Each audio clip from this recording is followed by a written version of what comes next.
Speak up your mind. Hai guys, welcome to our channel. Gua di sini Mr. Diamond dan Ogi Geza, Fashion Indonesia. Oke, so kali ini karena banyak kasus-kasus di sini orang yang dianggap suci. Oke. Kebanyakan masyarakat dianggap wah paling suci, perkataannya paling benar gitu. Nah, pencabulan di pesantren atau tempat belajar yang Mas Beci itu yang lagi Masalah? Mas Beci namanya. Bukan Mas Banci ya, Mas Beci. Mas Beci. Ya. Terus dia di pesantren Iya. mencabuli. Yang mencabuli santriwatinya. Gitu. Iya. Ini bukan kasus pertama kali loh. Di tempat-tempat seperti itu terjadinya pelecehan seksual baik wanita ataupun pria. Ya nggak sih? Iya, benar banget. Ini menurut saya sangat merugikan ya. Merugikan di Indonesia ini termasuk negara agamis ya. Betul. Sayang sekali ya hal seperti itu ya. Dan juga Mas Beci ini ngelakuin pencabulannya atau aksinya pemerkosaannya bertahun-tahun. Nah, Oke. bertahun-tahun. Bertahun-tahun. Iya. Dan kalau nggak salah ada di salah satu berita ya, mereka itu menghalangi pihak aparat untuk menangkap si Mas Beci. Oh Beci. Bukan Mas Banci. Kelakuannya sih gitu. Yang Banci terus. Dulu penyebabnya gara-gara apa sih? Banyak sekali di pesantren-pesantren yang melakukan hal-hal seperti itu. Nah, kalau menurut gue ya penyebabnya ada beberapa hal nih, hal. Yang pertama, mindset masyarakat, kebanyakan masyarakat luas itu menganggap bahwa orang-orang yang berlabel atau yang bertitle agama seperti kiai, ustadz ataupun ulama ataupun siapa aja, itu mereka apa yang dilakukan itu bagus, dicontoh apa yang dikatakan paling benar atau paling suci. Sebenarnya enggak guys, itu.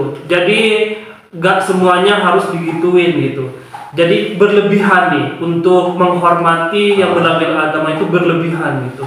Untuk yang kedua, para santriwatinya ini kurang berani untuk melakukan pelaporan, misalkan untuk menolak begitu.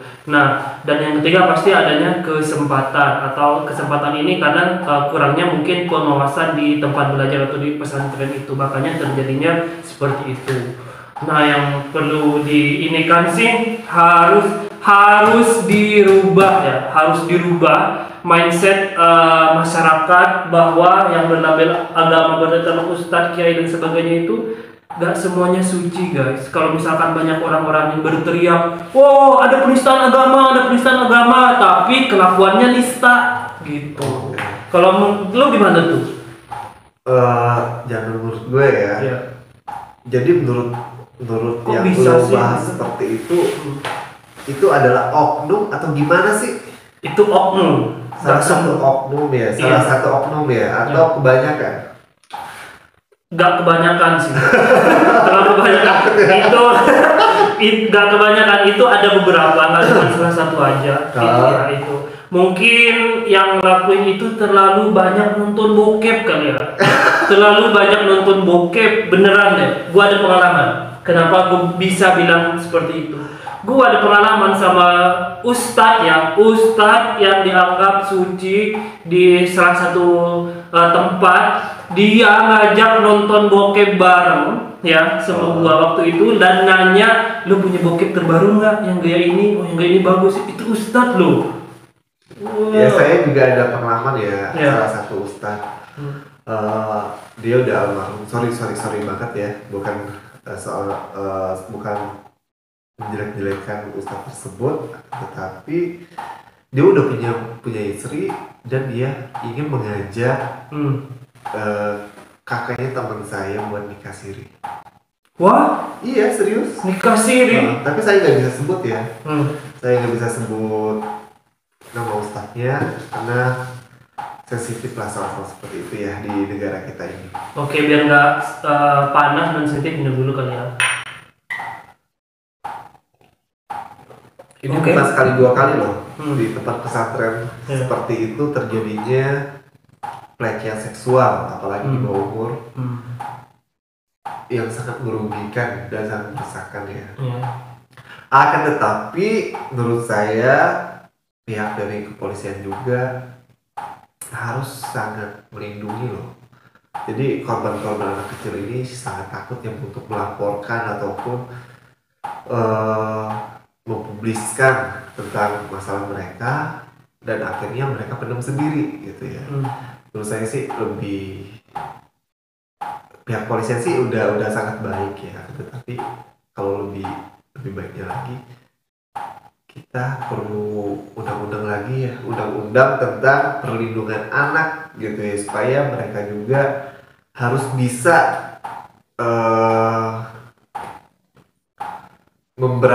memberani atau bisa gitu buat melaporkan kasus-kasus pelecehan seksual terhadap mereka gitu ya. Ya untuk melindungi negara kita juga, yang dimana negara kita itu sudah negara agamis ya nggak sih?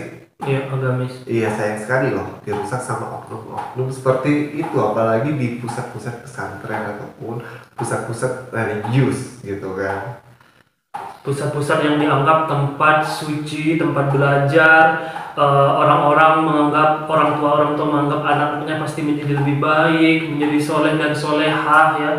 Dan jadi kalau dilihat dari kasus-kasusnya nih, dia kan seperti memanfaatkan kayak kekuasaannya dia gitu, sebagai misalkan ustadz atau anak kiai gitu kan, untuk mempengaruhi korbannya gitu. Jadi itu disalahgunakan gitu, dan itu di banyak tempat gitu kan, nggak cuma di Mas Beci yang di Jombang ini. Mas Beci di Jombang. Bukan Mas Bencong ya? Bukan.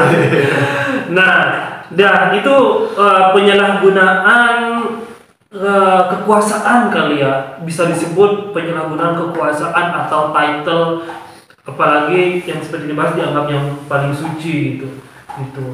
Selain oknumnya itu kebanyakan nonton bokep gitu, itu mempengaruhi samian gitu. Menurut lo nih, di tempat-tempat seperti itu banyak gak sih orang-orang yang melakukan penyimpangan seksual? Kalau dilihat dari pengalaman orang-orang yang cerita sama gua gitu ya, teman-teman relasi-relasi itu rentan untuk penyimpangan seksual menjadi lesbian atau gay atau LGBT. Kenapa? Nih menurut gua ya, karena terlalu ketatnya aturan-aturan di sana. Misalkan nggak boleh, ya memang itu normal di agama, nggak boleh kan? Nggak boleh gimana gitu? Nggak boleh, nggak boleh bertemu dengan lawan jenis atau apa. Terlalu dikekang nggak sih? Jadi untuk misalkan nih terlalu dikekang, misalkan nggak ada teknologi atau minim teknologi gitu kan, jadi rasa penasaran itu dari dalam diri seseorang itu pasti lebih besar.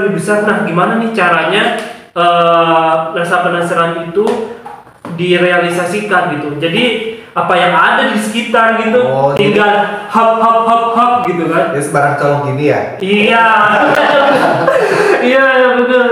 Jadi gitu. Kalau menurut lu ada pengalaman atau teman atau apa, benar nggak apa yang gue katakan itu? Ya menurut gue sih kebanyakan, bukan kebanyakan ya, yang sering terjadi mungkin ya bahasanya. Yang sering terjadi kalau emang dibatas-batasin seperti itu ya, seperti itu adalah tempat terjadinya juga loh, bisa terjadinya juga timbulnya kaum LGBT karena penasaran tersebut, karena dia tidak bisa mengeksplor gitu dirinya ya.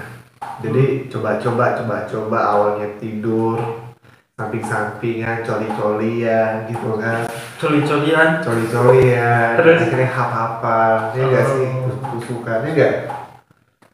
Menurut begitu sepertinya sangat rentan sekali. Rentan ya. Rentan banget. Ya. Emang gua nggak pernah mondok, tapi orang-orang di sekitar gua tuh banyak yang mondok gitu. Terus yang gua lihat, kita kan bisa ngelihat ya cara gimana, sebab dan akibatnya. Misalkan adanya kayak gini berarti disebabkan begini. Jadi kita bisa menganalisa gitu loh.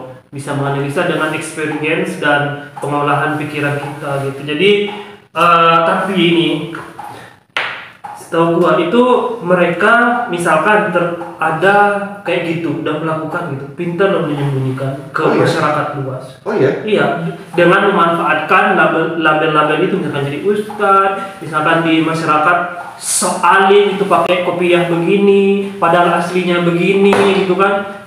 So sangat ini sekali, bisa dikatakan munafik kali ya, beneran deh. Bisa dikatakan munafik. Misalkan melabel ustaz, ini haram, ini halal gitu kan. Itu ada nggak sih senioritas di tempat pesantren menurut lo, ada nggak sih?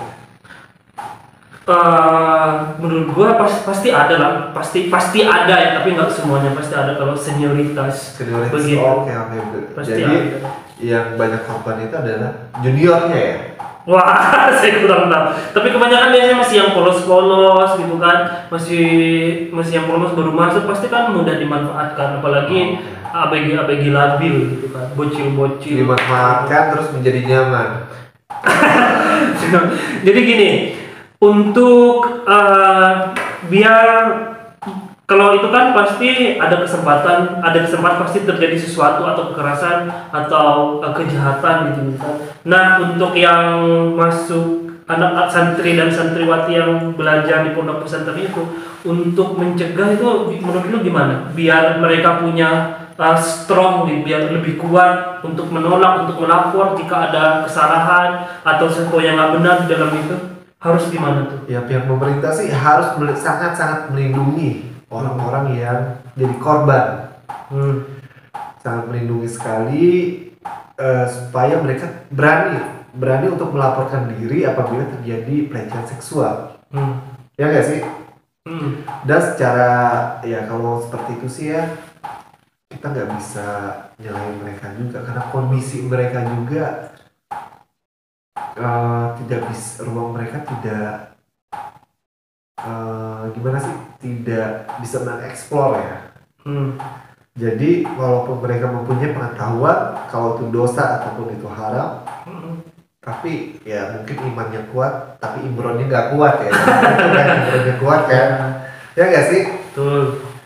Belum tentu imronnya kuat gitu. Oke, dan lo bilang kan tadi harus berani melapor, sedangkan di sini untuk misalkan pondok pesantrennya jauh dari tempat polisi atau pelaporan. Nah, di sini butuh namanya wadah pelaporan yang lebih mudah dijangkau gitu loh. Kalau misalkan ada korban pelecehan seksual ataupun kriminal gitu kan. Seperti misalkan yang di Amerika 911. Oke. Nah, kalau di Indonesia ada belum sih kayak gitu? Nggak tahu sih, saya nggak ngerti soal itu. Iya, itu belum ada sepertinya. Itu harus dibuat dan serius gitu, apalagi tentang korban pelecehan seksual yang misalkan yang belum berani gitu dalam dirinya. Sebenarnya itu butuh keberanian kan, butuh keberanian untuk melaporkan agar tidak berlarut-larut dan jadi ke korban akan ada banyak korban-korban lainnya di sekitarnya gitu. Jadi mudah dijangkau seperti 911. Mungkin kalau di Indonesia bisa, kalau di Amerika kan 911, mungkin di Indonesia 111 kali ya.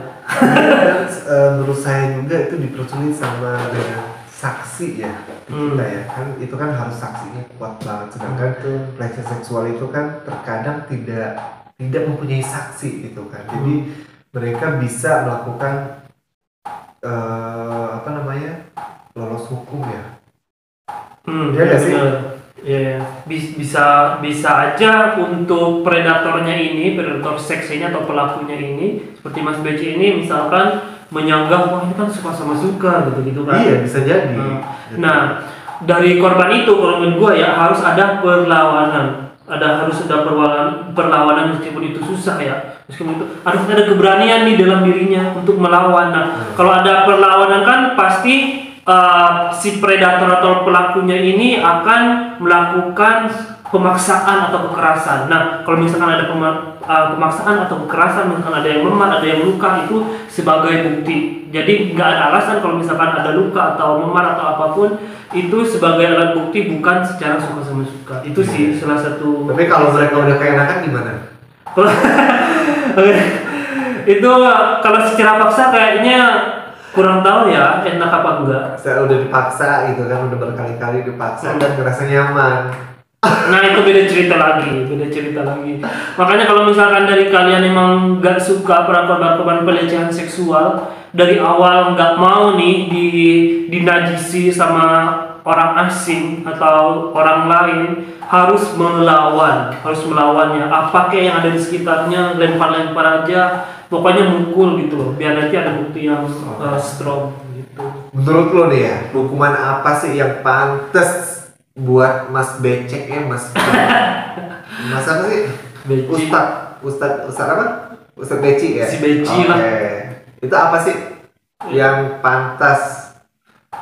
Kebiri kali ya. Kebiri permanen. Kebiri permanen, jadi kan penisnya nggak kenceng lagi, nggak jadi predator tuh, itu pantas loh. Dan hukuman yang panjang 50 tahun. Oke. Seumur hidup lah ya. 50 tahun ya. Seumur hidup itu 20 tahun. 50 tahun. Iya. Nah itu kalau menurut lu gimana? Apa harus dipecut gitu kayak di Aceh, pecut terus disakiti kayak hukuman Quran? Menurut saya sih itu udah merusak masa depannya korban kan. Ya nggak sih? Ya udah, menurut saya lebih pantasnya dikebiri yang menurut lu bilang tadi, dan hukuman mati aja. Hukuman mati. Ya itu yang pantas ya, karena juga si korban menanggung risikonya itu seumur hidup loh. Ya nggak sih? Iya benar. Dan merusak citra tempat belajar atau pondok pesantren yang dianggap suci. Juga sama orang-orang, apalagi orang Indonesia kan memang kebanyakan mematokkan tempat pesantren itu tempat yang bagus nih, masa depan yang cerah buat anak-anaknya. Tapi gue tuh jarang banget loh mendengar berita tentang dari agama non-muslim yang melakukan pelecehan seksual di tempat-tempat ibadahnya mereka. Ya, tapi ada loh kasusnya. Ada berita, kurang tahu di mana itu, tapi ada kayak pendeta melakukan pelecehan ke jemaahnya. Tapi nggak terlalu banyak kan? Nggak kayak. Mungkin karena kebanyakan di sini mayoritas Muslim, jadi mengeksposnya itu yang berbau-bau Islam gitu sih. Oh iya, kita tadi awalnya tadi membahas tentang ada juga ulama, ustadz ya. Nah, yang ustadz zaman itu, menurut lu kenapa sih? Ini agak-agak beda cerita ya. Lu suka nggak sih sama Ustadz Somad? Ustadz Somad, kalau secara manusia gitu, manusia itu gak ada masalah gitu. Secara manusia gak ada masalah, fine aja gitu kan. Jadi mungkin caranya yang gak suka gitu, kurang setuju caranya mereka mengkampanyekan atau berceramah, misalkan membenarkan bom bunuh diri, kemudian kayak menghina agama lain, itu gue kurang suka kalau namanya si Somad itu. Kalau lu gimana? Lu sebelum bahas si Somad nih, lu orang yang religius banget nggak sih, agamis banget nggak sih? Enggak. Enggak terlalu agamis, akan tetapi saya mempunyai prinsip menghormati setiap makhluk hidup dan sesama manusia. Itu aja sih. Bagi saya sih Tuhan tetap sayang kok sama gue kalau kita saling menyayangi, tidak saling menghujat, tidak merasa diri kita Tuhan dan paling benar. Tidak mengkafirkan orang dengan mudahnya gitu ya. Benar sekali. Iya, makanya itu gue nggak sukanya begitu. Terus menurut lu sendiri, kenapa sih ada Ustadz Somad itu dilarang untuk masuk ke satu negara mana sih? Singapura ya? Itu kenapa sih? Nah, gue sih setuju sama Singapura ya, setuju banget. setuju banget sama Singapura. Kenapa dia kan udah diumumin secara resmi dari pemerintah Singapura bahwa kenapa dia Singapura melarang Ustaz Somad masuk, karena ya dia ada suatu ceramahnya ya pada jemaahnya itu kayak mengajak atau membenarkan bom bunuh diri dan juga menghina agama-agama lain gitu. Jadi pasti Singapura atau pemerintahan Singapura khawatir dong, takutnya doktrin-doktrin seperti itu ya dilakukan di Singapura dan orang-orang Singapura kedoktrin atau kemakan sama ceramahannya atau kata-kata si Somad ini gitu. Jadi kan memang ya takutnya seperti itu, mempengaruhikan itu udah sebagai besar ya, ulama besar gitu. Pasti orang wah ulama besar nih, kata-katanya bener nih gitu kan. Pasti Singapura berantisipasi dong dengan hal tersebut. Sangat disayangkan sekali ya. Iya. Ustaz Somad seorang ulama dari Indonesia gitu kan,